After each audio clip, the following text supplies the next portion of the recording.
So Guy Kinnings is the newly minted head of the DP World Tour, and he met with a very small group of journalists. He was talking about a number of different things. He was talking about where the game is right now. This is that thought that we have talked about a lot through this forum, where the game is absolutely booming on what I call the 99.99% part of the game, the people who actually fund the whole rest of the game.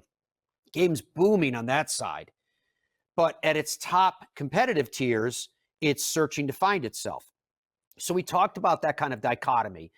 But more importantly, to start here, because I've been promising it to you throughout the course of the show, he spoke about the prospect of how players who have left the PGA Tour and left with rabbit ears in the air, the DP World Tour, to go to LIV, can be a part of the European Ryder Cup team, which is administered through the DP World Tour. Let his words explain it to you here. And I'm quoting, "If you look at what the qualification eligibility criteria was for 2023, then I think there has been a slight misconception, because the reality is, under the current rules, if a player is European and is a member of the DP World Tour and abides by the rules as they currently are, so if you don't get a release, there are sanctions. And if you accept those sanctions and take those penalties and work with that, there is no reason why players who've taken LIV membership but maintain membership with the DP World Tour could not, A, qualify, or B, be available for selection." To be honest, I think some people had said, oh, you're going to have to change the rules, and then came back and said, actually, I don't think you do. It's not a loophole, because that's the rules we've always had, and those are the rules that we're going to continue to apply. Rules are for all of the membership, and it's important for people to know how those apply, and they apply to every member. So here is Guy Kinnings saying there is a pathway. The pathway has always been there, and it's not a loophole. What's interesting to me about that is many of the players, according to my sources, many of the players who were, and I guess you have to say are, DP World Tour players, have paid for the penalties or fines or sanctions. They've done what they needed to do to maintain the status. My understanding is, and I will double check this, but my understanding is all of them except for Sergio Garcia are in that category predominantly. So that there is a pathway for the likes of Jon Rahm to be able to play for the European Ryder Cup team. Right?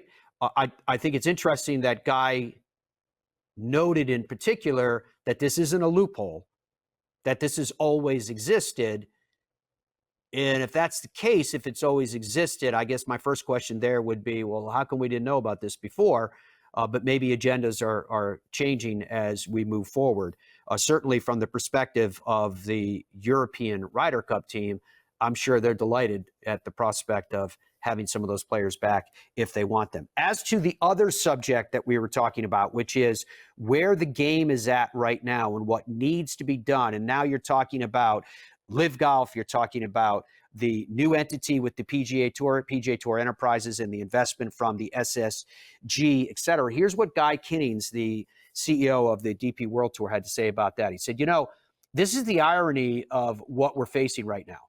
Golf is in such a really healthy state. In so many metrics, golf couldn't be stronger. Participation levels, interest, whatever. But until we get the solution of what is the future of the game it's going to look like, it's kind of, you have to, that faint sense of it's the elephant in the room in every conversation you could possibly have. So from my perspective, all I want to do is make sure we are, as quickly as possible, getting the right people around a table to talk about what can a future look like. I don't expect them to go in knowing all the answers. There's lots of things that have to get worked at. What does the product look like? Probably from 2026 and beyond. What's the pathway? What does it mean for things? But until you get into that room with the right people, with the right intent, and try to find a solution, you're never going to work out a deal. And at the end of the day, this is what is needed right now as quickly as we can. I was talking to the guys from this strategic sports group, and I said, listen, we've got to get together. We've got to pull it all together, and we've got to find the product that works. It probably won't be until 2026 and beyond there, and is good for the game. Something that fans like and works for everyone. But at the end of the day, it has got to be something that is appealing to them. It's got to work for all parties, and everyone is going to have to do things that they don't necessarily want to do, a compromise. But that's what you have to do to strike a deal. It won't happen until we get everyone in a room together. All right, close quote from Guy Kinnings. It's an interesting perspective, and it raises this question of what is a divide between the game that is so popular right now and where you have, the chief executive for one of the major tours in the game saying, well, we have to decide what the future of the game is going to look like, when it's quite clear to me that the future of the game is in the hands of the people that are at the 99.99% level, and they're off and they're having a great time. Should that and is that concerning to golf leagues? Sure, it should be. So it underscores the reason why they need to get together to work out what the path will be. But I think it also illustrates the fact that the game of golf is not the leading tours competitively, right? It's a great stage for entertainment, but I think in the past there's been this obscurity, at least, not deliberately, but a belief that the top of the game is what the best players in the world do. And now I think we're starting to realize that the game operates and the game exists independent of that as well.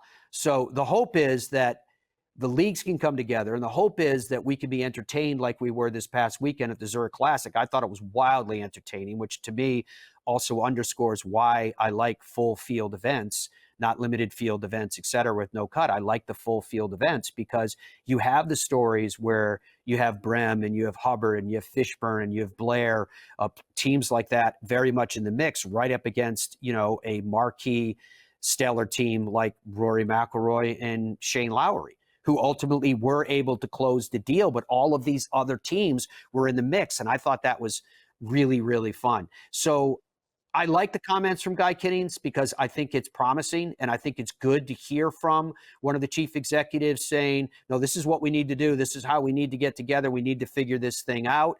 I like the fact that they're finding a pathway, at least on the European side, where they're saying, you know what, even if you left, we think you could benefit our team, and there's a way that we can get this done. You have to pay a price for what you're doing in their formula, but nonetheless, there's a way that they can come back, because that price that I was telling you about, like he has to serve a suspension, was one of the things that Guy was saying, speaking specifically in terms of players like, say, Terrell Hatton or John Rahm.